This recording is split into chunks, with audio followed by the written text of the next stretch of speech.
Welcome back, loyal listeners and viewers. We are back with the SHODcast.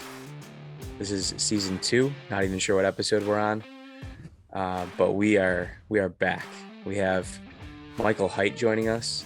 He's going to be my co-host and analyst, and we have Sean Klein, who is going to be on-air producer. Very excited to have both of you gentlemen with me today and moving forwards. Happy to be here. Mike reached out to me shortly after we had the setback with the SHODcast being postponed, and Sean Klein did the same. I think they both offer very unique skill sets, and I think it's going to be a lot of fun to work with them. So one of the things I want to say first before we kick it off here today is Mr. Lacombe has decided to step away from the SHODcast and pursue other projects. We definitely wish him the best. Disappointed that he's not still here with us. I think there's a lot of good memories that come with doing the SHOD with him. But I totally understand the time commitment that is required when it comes to the SHODcast. And, this is a decision that he had to make, and I totally respect it to move forward with these two gentlemen here. So, Mike, what made you decide you wanted to come on to the SHODcast? I was just, I was an avid listener of the original SHOD, and, I just love talking fantasy football. I listen to podcasts all day, every day. So, it's not showing with how my team's performing so far this year, but I promise that I do a lot of research. So, chance to talk about it, jumped at the opportunity. And Mr. Klein, real quick, before I turn it over to you, obviously you're the media wizard and the guru when it comes to being on television and being on screen. So what do you think you can bring to the SHODcast here? It's not actually the on-screen stuff. It's going to be the stuff behind the scenes. I think I have a lot to offer. I love editing and working with Excel and Google Sheets, and we're gonna come up with some really good things and some interesting stuff to share with our viewers over the next season. Awesome, guys. Sounds like fun. Sean, take it away. Yes, and going into that, we are going to take a look at last week's scores. Matt McKinney, Mike Height, break it down. What happened to the Charbecues against New World Order? Charbecues are struggling. They don't have a win yet this season, and I think with New World Order they got some really powerful players on their roster, and none other than Tyreek Hill being the biggest one. Big output from Tyreek, 3 touchdowns in that game, over 100 yards receiving, 47.6 fantasy points, absolutely electric. Mike, what didn't get it done over with the Charbecues this week? I just think he left some talent on his bench. Van Jefferson had a pretty big game sitting on his bench. Mahomes obviously had a great game, but Davis Mills, -4 points, never good from your second quarterback. So it's not surprising he got beat. Steve's obviously had a lot of injuries this year, and it's starting to show with the results. Matt, what happened to Mike here against Armin Tanzarian? Yeah, not a very good week for both teams, all things considered. I know Armin did end up putting 121 points up, but in large part that was due to Austin Eckler and his Monday night performance. I think, Mike continues to struggle with the quarterbacks. Mac Jones, still hasn't really been putting up very big fantasy points, and Justin Fields, hopefully things are going to be looking up for him going forward, but, really combined only about 23 points in that game. So it's a tough game for him this week. Mike Height, this one was a tough one for my team, Muppet Nation. Break it down for me. The Fat Jims, they kind of squeaked it out, 8 points. Kirk Cousins, they drove right down the field. I watched a lot of that game, and they scored a touchdown right away. He threw a touchdown to Jefferson, and then they couldn't do anything after that. Kirk had a couple interceptions after that, and it all was downhill from there. And then the Rusty Truckers over the Van Buren boys, 131-91. Mike, tell me what's going right for the Truckers right now. Well, Daniel Jones is playing out of his mind. I think that's a big part of it. New Orleans defense is actually pretty good, so I was surprised to see the output that he had. And then, Cooper Kupp, didn't have his best week. Bob Woods got in the end zone once. Stafford had a decent game. So, probably not getting the points from where he would have expected, but I mean, he still put up a big number.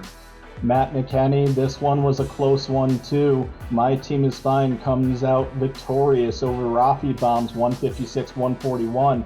It looks like my team is fine has a really good shot at being really high in the power rankings after this week. What's going right for them? Yeah, no doubt about it. And I think the Panthers' onslaught is really what continues to drive this team.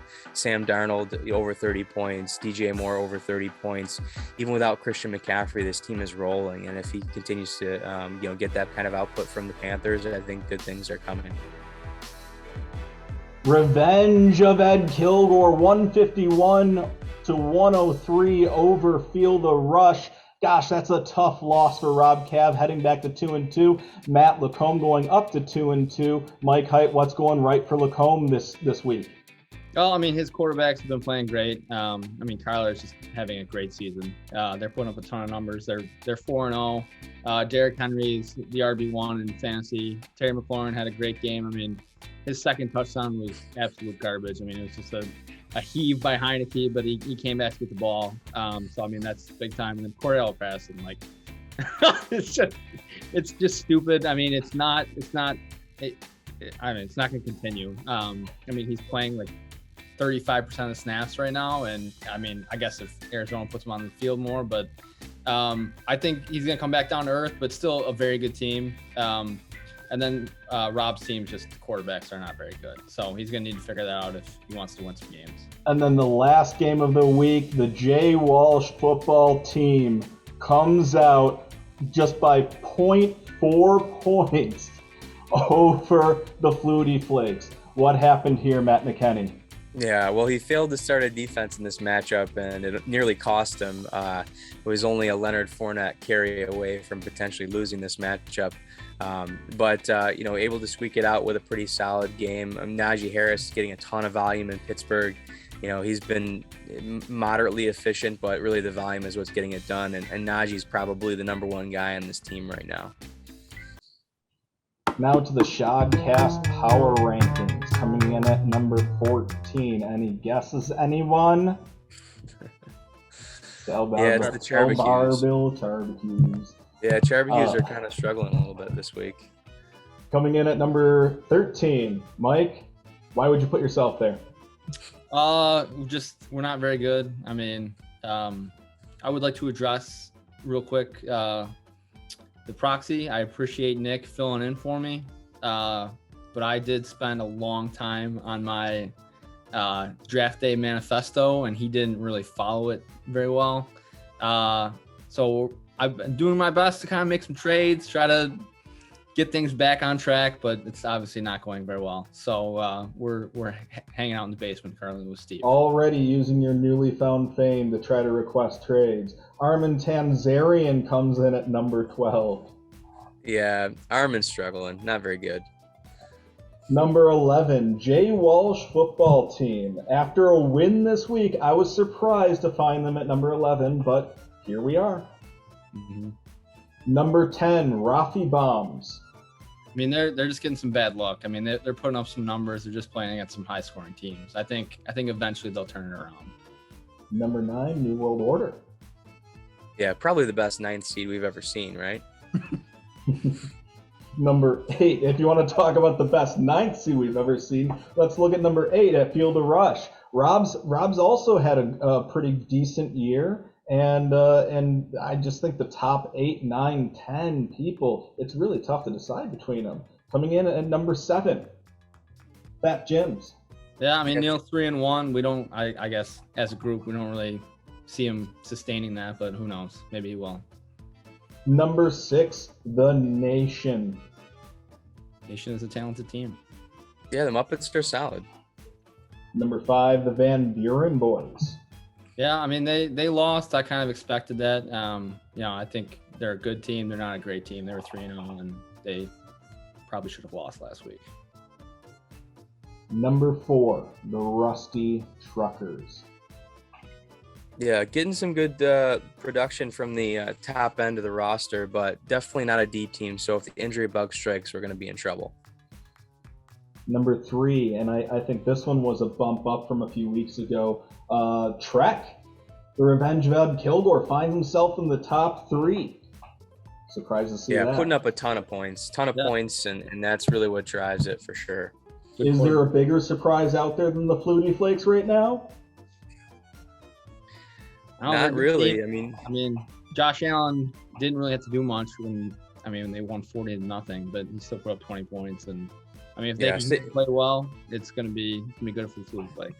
Yeah, it was Saquon Barkley last week that really got it done for him. And squeaking in at number 1, my team is fine. Vince has put up a pretty solid outing all year long. I'm looking at the matchups right now from the previous scoreboards, and just it seems like every week he's putting up points, and he's getting it from all of his players. And if I knew how little I knew. Yeah, shout out to Lacombe there. Mike Height, what is it? What's got the bad call? What's the bad call for you this week? For me, it's just Matt Nagy going back and forth on Justin Fields. I don't know how you watch Andy Dalton play football and say that he's anywhere near the player that Justin Fields is. Justin Fields play at Ohio State was just like must watch TV. And some of the throws that he made last week to Mooney, like Andy Dalton has never dreamed of throwing those, making those throws. So he finally made the correct decision. I think it was too late, but who knows? Hopefully they can get things going and help out the Laffertys. Matt, what's yours? My Don Paul bad call has got to be the Houston Texans management. I just really at this point am baffled as to why they decided to turn down multiple first round picks to move Deshaun Watson. They've got teams who are looking to try to, acquire this player who is already a problem off the field and may be subject to some type of discipline from the league. And yet they're not taking the opportunities that are presented to potentially move this player for good draft capital. And when you're a rebuilding team and you need to be able to make those changes to put yourself in a good position for the future, those are just trades you have to make. And I understand that you want to get good value, but it's been 4 weeks now, 5 weeks now, whatever, since they started getting serious about moving him, and we're hearing crickets. So I just don't understand that. That's my Don Paul bad call. Yeah, that's except that he's damaged goods at this point. So you're going to be getting cents on the dollar. If I had a bad call this week, it's got to be Vrabel kicking a field goal to tie. That absolutely drove me nuts. You play to win the game. Little Herm Edwards there, who's now coaching at ASU. Mm-hmm. Now, on to week 5 picks. We have the Nation versus Trek. McKenny, who you got? Well, I think the Muppet Nation is really going to be putting up a good fight against Trek, but I think Ed Kilgore's got too much firepower, and I think that this is something that Muppet Nation just going to have to go up against. I see both teams scoring a lot of points, but Trek gets it done here. You want the other way with this? Yep, I'm going with the Nation this week. I think it's going to be a high-scoring week for both teams, but I think the Nation's going to come out on top.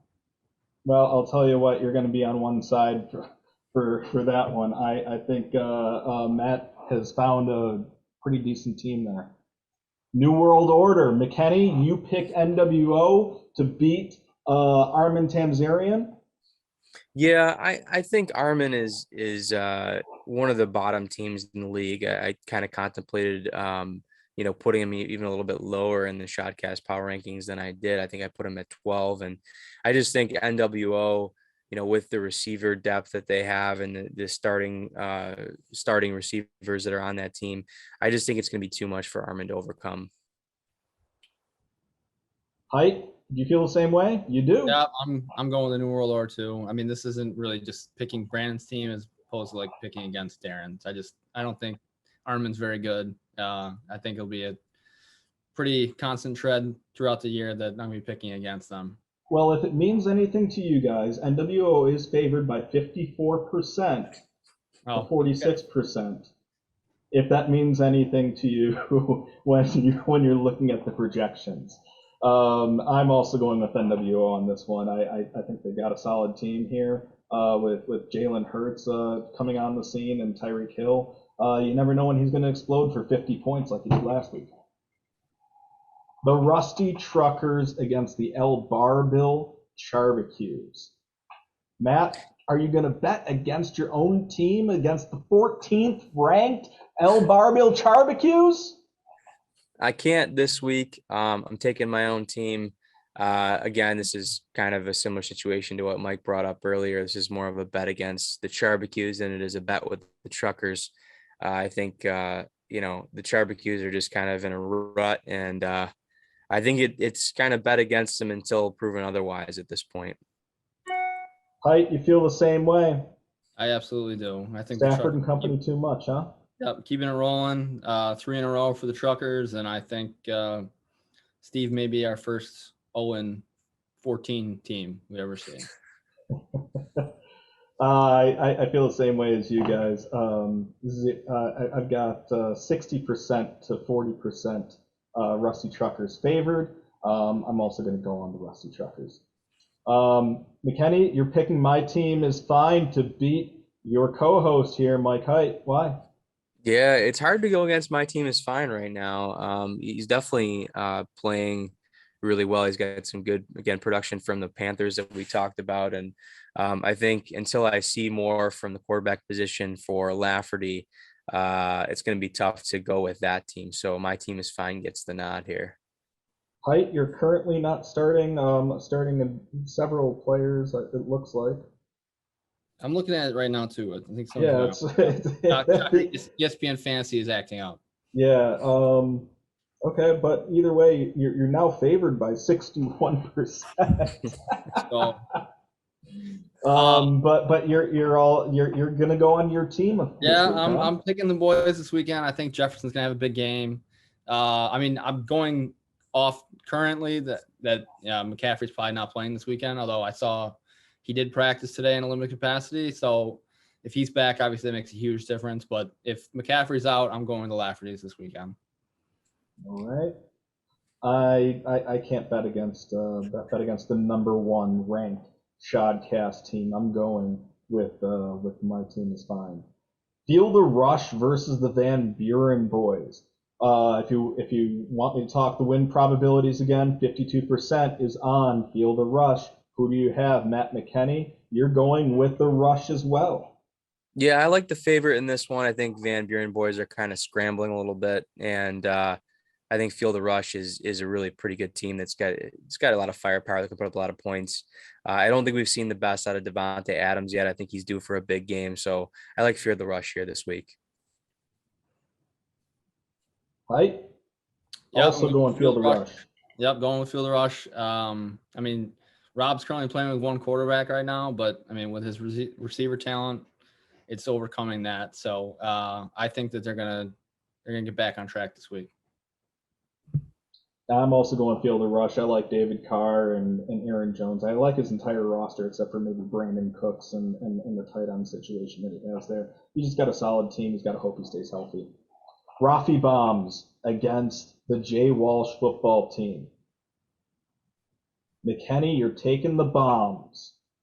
Yeah, Rafi Bombs it is. I think Rafi's a much better team than he's performing right now. And I see that improving coming up here in the next few weeks. The line, by the way, is Jay Walsh football team plus 8.2, if it means anything. I don't know if you guys want to make any bets on this game.